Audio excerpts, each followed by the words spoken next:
Israel Adesanya versus Robert Whittaker confirmed for February 12th at UFC 271 in Houston.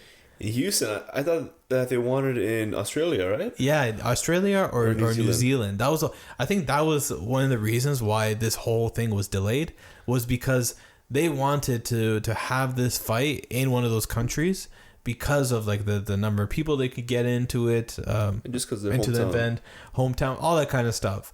And because of like I guess restrictions, and now with the new strains, like it's just not very likely. So I think it looks like the UFC has called it quits in terms of trying to go into the oceanic places, countries, and said, you know what, let's just do it in Houston, which is good old Texas, huh? Which is yeah. Remember for the Derek Lewis fight? Yeah.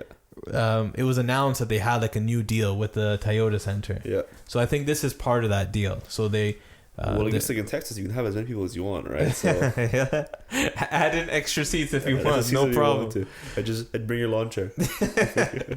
So, one thing is interesting is Israel Adesanya, at this moment of recording, he, in response to that tweet, sent out a cap emoji. So basically saying that it's not true. What do you mean it's not true? That's all he wrote.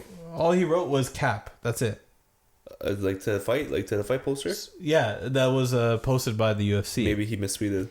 Maybe he did. How do you mistweet it? So Dana White was asked at a press conference. He's like, hey, they were asked, I think it was Kevin Aioli.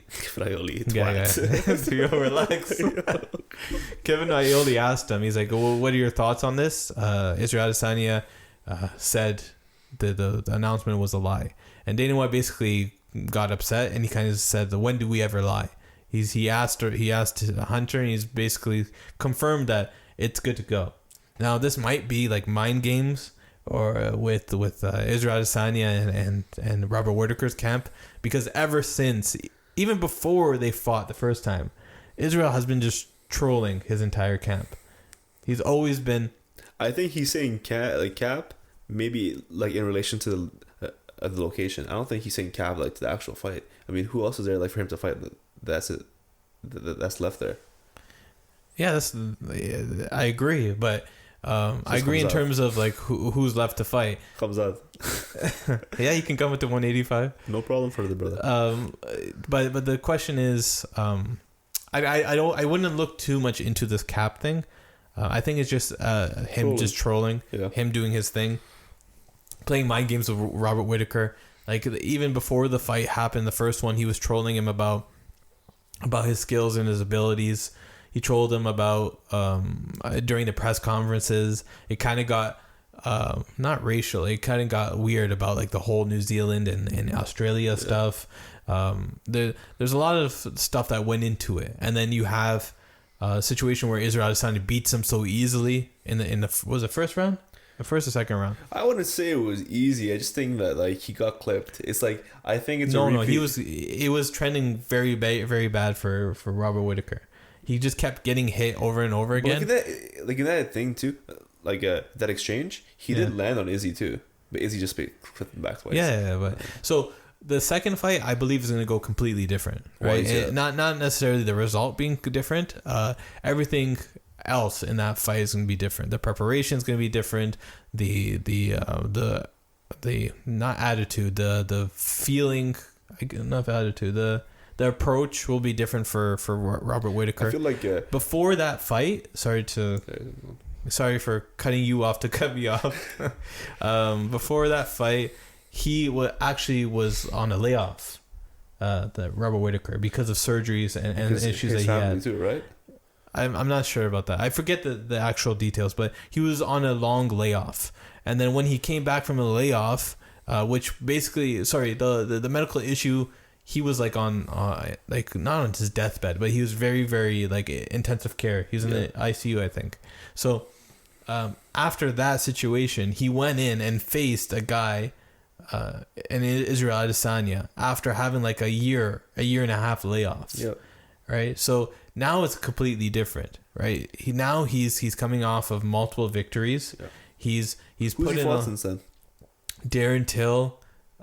He's fought Scott, you asked me the you asked me questions that I should know, and I feel also too, as I was saying before too, with Izzy, I feel like his popularity is kind of like fell down a little bit since the fight with Jan, because he was trending so high with that, and maybe John Jones, and since then it's been quiet. He's been like I get what you mean. I feel like maybe his the degree of ascension, right, has slowed down, but he's still just as big as he was before. You think so? Especially now that Jan lost, right? That's like, he's not going down. He's just going up slower, right? Because actually, Jan losing, I don't know. To Glover, I don't know what that. But I think what it is that I think him going up in a weight class was, I wouldn't say it's a mistake, because you have to always try to. It is what it is. It happened. He's back, right? So now he's going to fight the guy that's next up in the division that he hasn't. Well, I can tell you one thing, though. He did face him. I can tell you one. Izzy is never fighting. John Jones would have to go on a 2-year weight cut to lose that weight. So that fight is never happening ever again. But I'm unfortunately, I don't think that fight's gonna ever happen. Maybe he might go back to light heavyweight again. He's cut down from that weight. No. Israel will go to light heavyweight, but it will just have to be against the right matchup.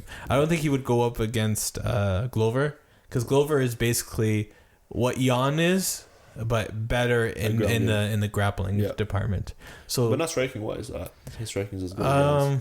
They're both similar styles, but I guess you would give Glover the advantage because he beat Jan. Yeah, I know. But at the same time, speaking of his Whittaker's fights. Oh yeah, so Darren Till, Jared Cannonier, and then Kelvin Gastelum. So 3 big wins. So against the top of the middleweight division. Yeah. So I feel, and you know what's interesting about that? If you look at his record, Whittaker, before he fought Israel Adesanya, he had 1, 2, 3, 4, 5, 6, 7, 8, 9 wins in a row. Then faced Israel Adesanya. Then he won 10, 11, 12. So in the last 13 fights, he's 12-1. It's a very good record. The last 13 fights is 12-1. So I feel Robert Whittaker is much better in a health perspective. He's much better in a mental perspective. This fight is going to be completely different. Then who's your pick? It's too early for me to predict.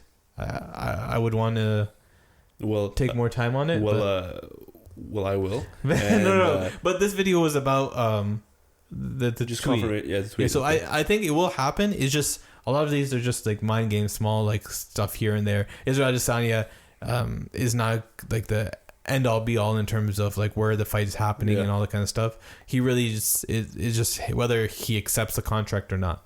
Yeah. And it sounds like he already accepted the contract. So that's going to be the second UFC card, 2022, right? First one will be Francis and Ngannou, yeah. And then second one will be Izzy and Whittaker. Huh? It's a good start to 2022.